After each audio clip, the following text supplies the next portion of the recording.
And I'm back, and before we get started on anything today, I have to get something off my chest. I haven't been completely honest with you. In fact, I've led you astray.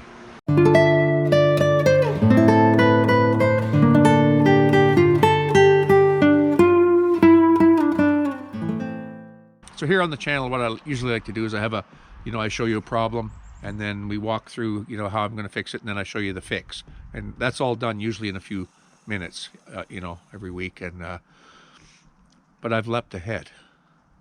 This little cabin I was working on, where I took out the drywall and where I did the Zinsser 1, 2, 3, and where I put some paint and all that. I've been back there without you, and I'm deeply sorry that I went there without you. And I leapt ahead quite a bit, and I've got a bunch of stuff to show you that I've been doing. And the reason, actually, if I can, I know it's unforgivable, but the reason that I didn't take you along for the journey so far, and I promise I'll take you along for the rest of the journey, but the reason I didn't take you along is because it's kind of a rescue mission on this little cabin, and it's not the type of carpentry that I really want to promote.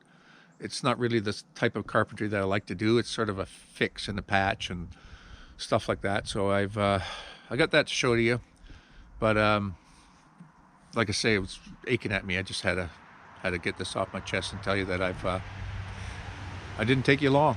You might have thought, oh well, he's just sitting around. What's he doing, right? What's he doing?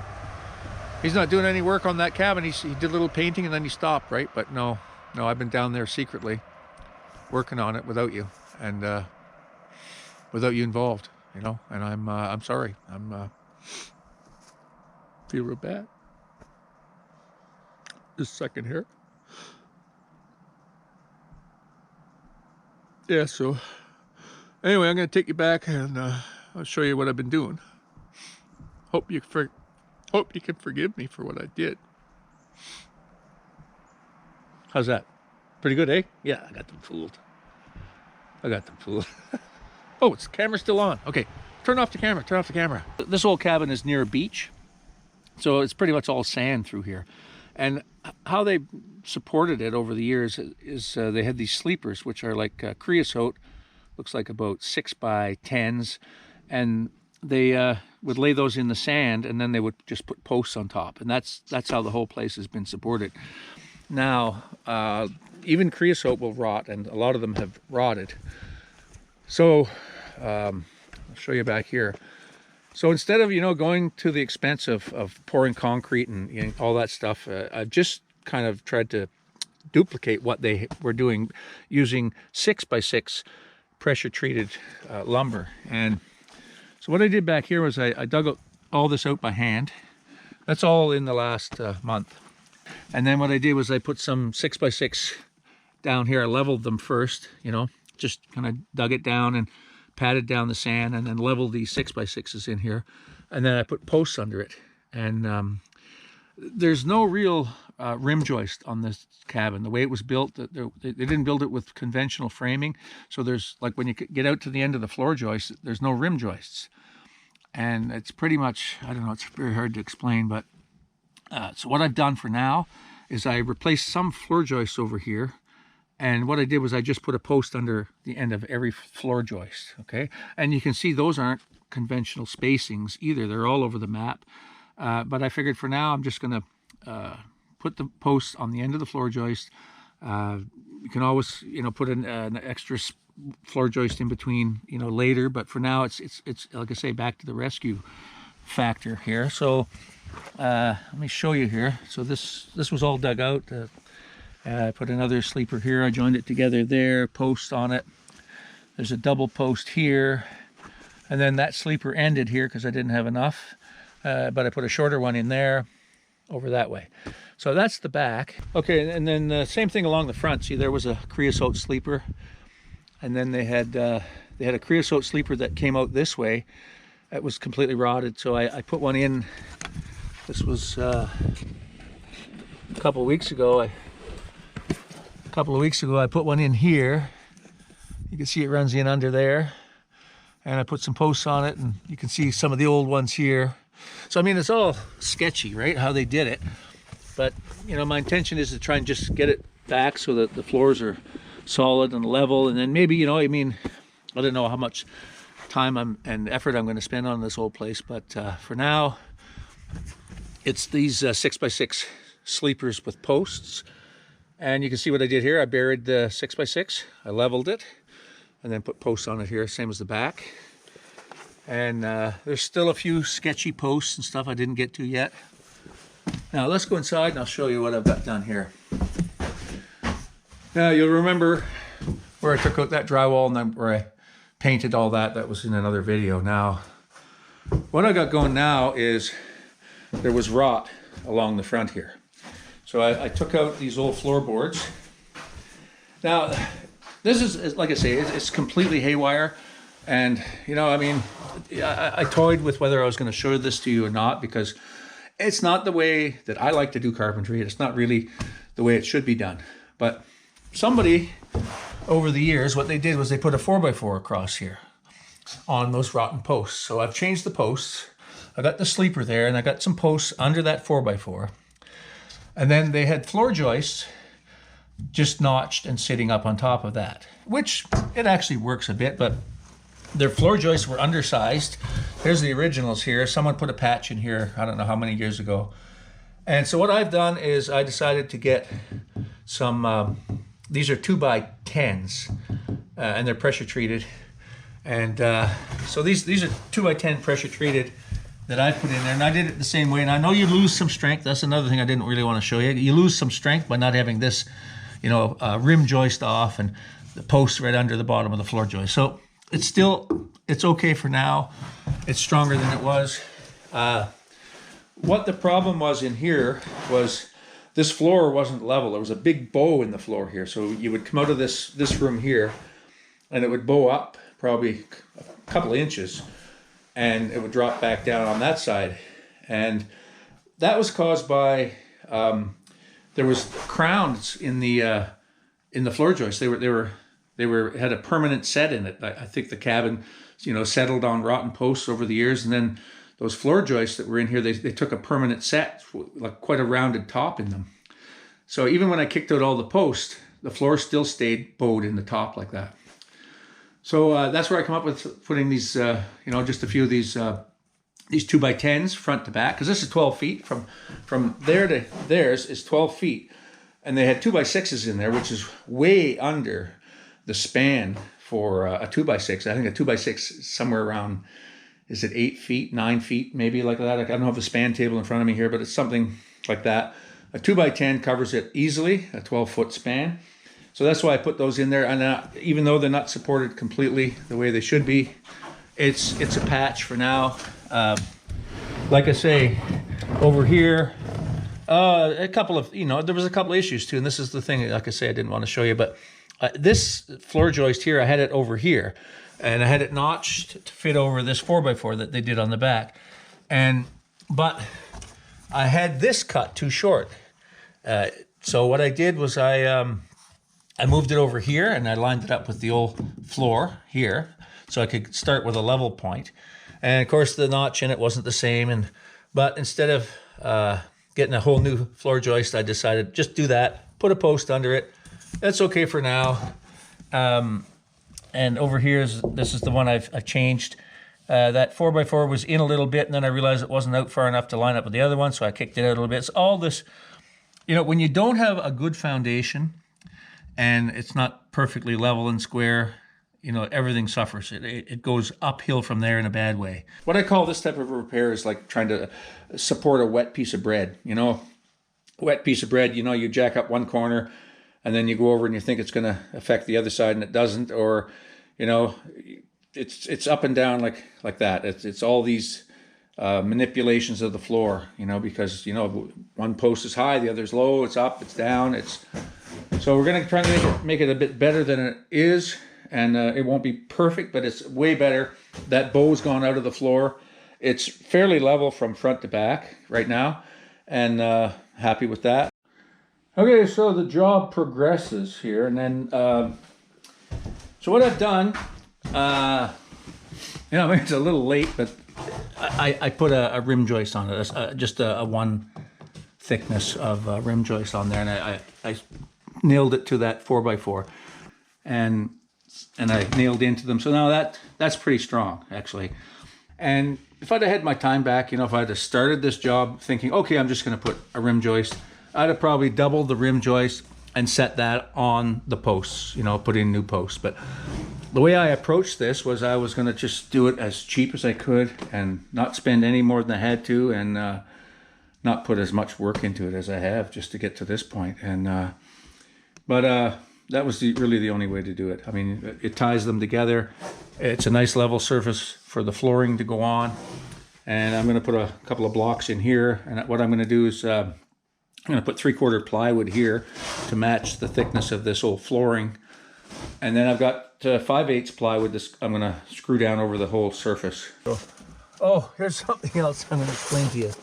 Now, there's something else I'm going to explain to you. Now, okay, you can see down there some of the old sleepers with the posts, and the new ones I put in here.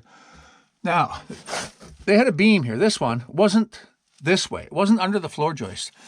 It was right there from front to back. They had a bunch of posts back there and a weird post on the front. And I don't know who put that in there or why. It's sort of like 1/3 of the way in on the living room floor, if you can call that a living room. And they had it running front to back under one floor joist. What's the point of that? So what I did was I once I had this other floor joist in there, I kicked all those posts out, and I took this one and I turned it 90 degrees to the floor joists. And I'm going to use, see, they had a sleeper here with a couple of posts under individual floor joists. But what I'm going to do is that block might work there for now. And I'm going to support this beam under those 4 new floor joists, which makes sense. And so that'll cut the span in half. You know, it'll be at 6 feet instead of a 12-foot that these have to carry. All right, now, just to show you here. All right, you can see here, this was their 2x6 floor joist that ran 12 feet. And it's so sketchy back there. You see how they had pieces put in and all that. And, I mean, you know, like I say, it's weird. But to get the crown out of the floor, even with this sitting in here, there was a gap above it. I could see air. So what I had to do was saw this with a reciprocating saw in pieces and pull it down off that floor. And this is what I'm going to do next. I'm going to do this one, take that out of there, and then try and maybe get that one out of there too. And then there's some more here. You can see this one. I've done some on the end, but I'm going to see if I can get this out of here. This is doing nothing. It's actually got a crown in it that's holding the floor up off the beam. And you can see a little bit of it there. But you know what I say, it's a bit haywire. It's not conventional framing. How many times have I said that? But we're going to make it better than it was. And hopefully better than it was. Anyway, so my apologies. I have been holding this back. I have not been honest with you. I've kept my viewers in the dark, and now I'm going to shed some light on that. Yeah, isn't that haywire though? Oh, that's so haywire. I didn't know what to do. When I looked at, I've come in here. Oh, a month ago I came in under here and I was looking at it and I thought, oh, where do you start? Pretty much you should just bulldoze it and start over. But that's not in the cards. And the budget is low. And I mean, I know those pressure treated 6x6s and these floor joists, they cost a bit of money, but it's way cheaper than, pouring a whole footing and getting, what's that thing called? A permit and all that stuff, I just, that wasn't in the cards. I'm just trying to do a patch on this place. So, but I don't know who did that. Someone put a 4x4 across there with those old posts on it under these floor joists, which wasn't, in itself a bad idea, but the posts rot out and, I don't know.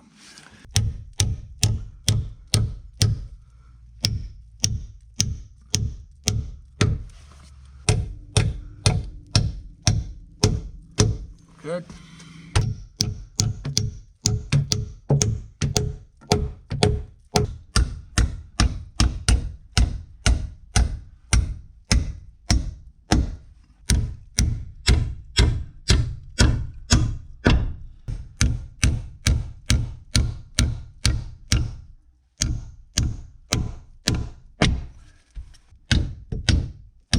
some 3/4 plywood here. Let's see. Okay.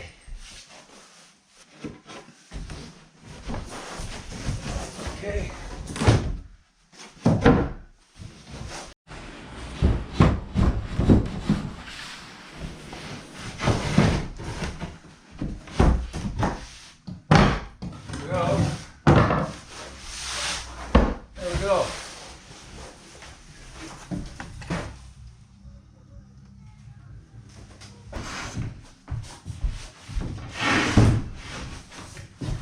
What I gotta do is I gotta lift it up here, lift that wall up so I can slide it under. So it'll almost make it without me lifting it, but it needs a bit of persuasion in some spots here, like right there.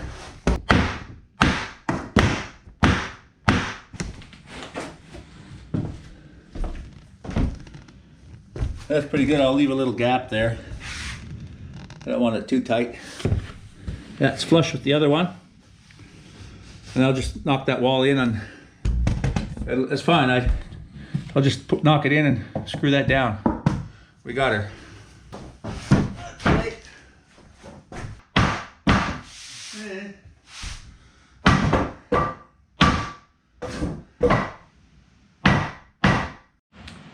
Okay, so I got all this plywood down.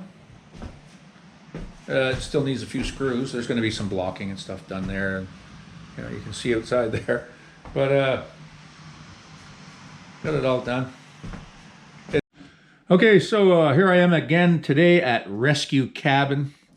I've showed you the framing underneath this living room floor and the new plywood going down and stuff like that. And if you were here a couple of weeks ago, you would have seen me take out this ceiling and do some priming and painting. And those videos are all up in here if you haven't seen those. I've moved on into another room here, and I'll show you.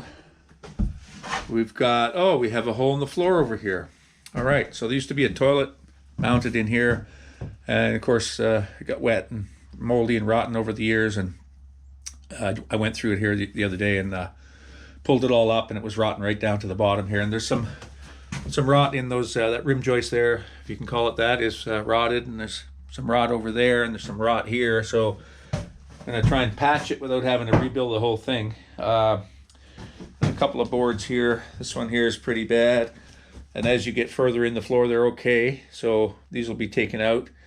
To change the end of this one here, I think I'm gonna cut this floor back a few inches here, and change this floor joist here, and then put the good wood from this floor on that, and then patch this with 3/4 plywood, because that's the thickness of that floor there, is 3/4. So we can patch whatever we fix with 3/4, and then 5/8 plywood like we put in that other room is going to go over the whole thing.